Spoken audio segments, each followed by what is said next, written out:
scientific notation. And I'm going to get this slideshow up and running for you. Scientific notation. It's a big name, but the concept really is not that difficult. Scientific notation takes very large or very small numbers and puts them in a form that is easy to work with and easy to kind of grasp the nature of how big or large they are. Here's how it works. We convert numbers into this format where a times 10 to some exponent is what the numbers look like. A has to be a number between 1 and 10. It could be 1, but it can't be 10. The main thing is that anything to the left of the decimal place in A has to be only one digit, okay? And B has to be an integer. Now, an integer can be either positive or negative, but they'll be regular numbers like 1, 2, -5, -10, things like that, okay? So let's take a look at some numbers that are in scientific notation and some numbers that are not. We have two columns. The yes column obviously has numbers that are in scientific notation, where the no column, they are not. Now, we had two conditions for deciding if something was truly in scientific notation. One was that we had to have a number times 10 to some exponent. And if you look at all the exponents here, we can see they're all integers. 5, -7, 3, 14, those are all integers. We don't have any decimals or anything like that in our notation for those exponents. The other condition was that for the number to the left of the times 10 to the whatever exponent, that number had to be a number between 1 and 9. Okay? If we look at the yes column, we can clearly see that all of these numbers, 6.89, 1.83659, 8.009, 3.3, and 9.706, those are all numbers between 1 and 10, which allows these numbers to be considered scientific notation. Now, over here on the left-hand column, we see that 85.76 times 10 to the third power, that is not in scientific notation because 85.76 is above 10. Now, if we were to move this decimal place over one more, then it would be, but that's something for later on in the lesson. Again, in the no column, 0.5. 0.5 is greater than 0, but it's not greater than 1, and we need something greater than 1. This is only equal to 1/2. 985 is far greater than 10, or 9.9999, okay? 23 is also greater than 10, and 0.0008 is also greater than, or not equal to, 0.0008 is not greater than 1, okay?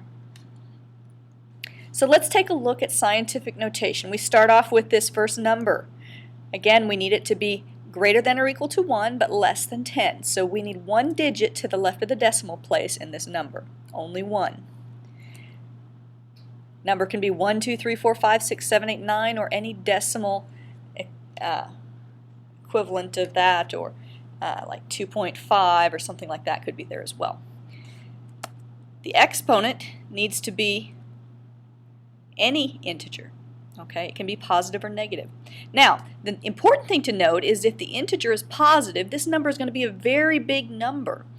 10 to the third power, for instance, 3 is a positive integer, is equal to 1,000. So any number here times 10 to the third would be something that has a place value of some thousands, right? Whereas any number, any exponent that is negative, indicates that this is a very small number. Think about it. 10 squared is 100. So if that was 10 to the -2 power, it would be 1 over 100, or 100th, which is 0.01 if it's a decimal. So the larger that this b gets in the negative direction, the smaller the number actually is. So I hope that gives you a good idea as to scale and what positive and negative integers in this exponent indicate. Again, if this exponent is positive, it's a very large number. If it is negative, it's a small number between 0 and 1. So let's look at some comparisons between numbers that are in scientific notation and numbers that are not. First we have 7,332. Now, if we were to convert this to scientific notation, it would look like 7.332 times 10 to the third. We can clearly see 3 is positive, and 7,332 is a fairly large number. The next one, we have 0.000025. Now, this is a small number. So when we go to its equivalent here in scientific notation, we see that 2.5 times 10 to the negative fifth is indeed a very small number. Okay? We have that negative exponent there that lets us know that this number is small. Now look at 90 million down here, 9 with 7 zeros behind it. Coincidentally, or maybe not so, its scientific notation version is 9 times 10 to the 7th. Okay? So that's a very large number. Again, this exponent is positive, and we can see that the scientific notation plays out for us just like we expected. Let's practice. We are going to write this number 5.07 times 10 to the fourth in standard notation. Now, this exponent tells us how many places we need to move that decimal. It starts out 5.007, right? But we're going to move it 5 places to the right if the decimal is positive.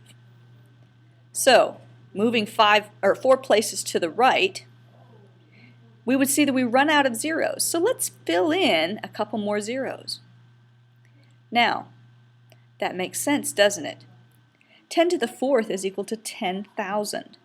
And 5.07 times that 10,000 would be 50,700. Okay? Let's try another one. We're going to write this small number, 8.3 times 10 to the negative 2 in standard notation. Since this exponent, negative 2, is negative, we're going to move that decimal point 2 places to the left. So if we're moving it to the right, it's because this exponent is positive. If we're moving that decimal place to the left, it's because the exponent is negative. So 8.3, and moving it 2 decimal places to the left, again we run out of zeros, but here we see that red dot indicating our decimal, and we'll fill in that 0, and our final number is 0.083. Let's try taking a number that is in scientific notation and writing it in standard notation. Once again, we're going to look at this exponent. Okay? If that decimal place is, or if that exponent is negative, we're going to move that decimal 7 places to the left. When we take this decimal and move it 7 places to the left, then we are going to see that this decimal is going to need some additional zeros with it. If we fill in these zeros, we can see that this very small number emerges. 0.00000, 6 zeros there for this number. Okay. Let's try this again with a very large number. Let's write this large number in standard notation. We know it's a large number because we have a positive 10 here. 3.0267 times 10 to the 10th is what we end up needing to do. This means 10 places to the right because it's a large number. We want to create that large number. So when we move to the right, again we run out of zeros. So we fill in those zeros and we can see this indeed is a very, very large number, 30,267,000,000. Let's write this number in scientific notation. Where do we need this number to have a decimal point for our scientific notation? Let's think about that. If you answered that it's between the 2 and the 6, you would be right. How many places do we need to move it over? Well, let's see. 1, 2, 3, 4, 5. So we would have 2.67 times 10 to the 5th power. Again, that exponent is positive because this is a very large number. Okay, for this small number, 0.0000325, where do we need this decimal place to be? Well, looking here, we'd see we'd want it between the 3 and the 2. How many decimal places do we need to move it? 1, 2, 3, 4, 5. Since we're moving it 5 places and this is a small number, it's going to be 10 to the negative 5th power. So I went away from that fairly quickly, so let me let you take another look at that for a couple seconds.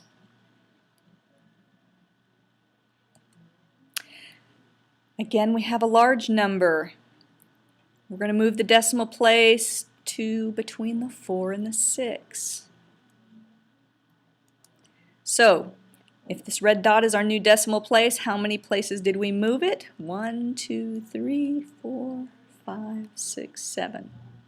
So we end up with 4.6205 times 10 to the 7th power, because this again is a large number.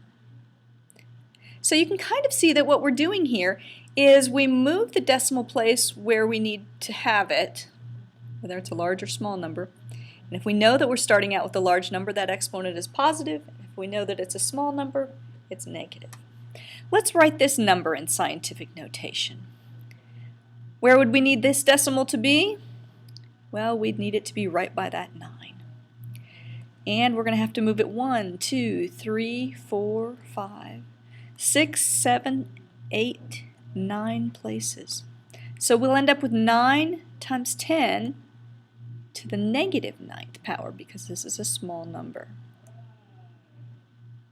I'd like to thank you for a wonderful time tonight. Again, try to review this recording at least one more time before you attend class on Friday.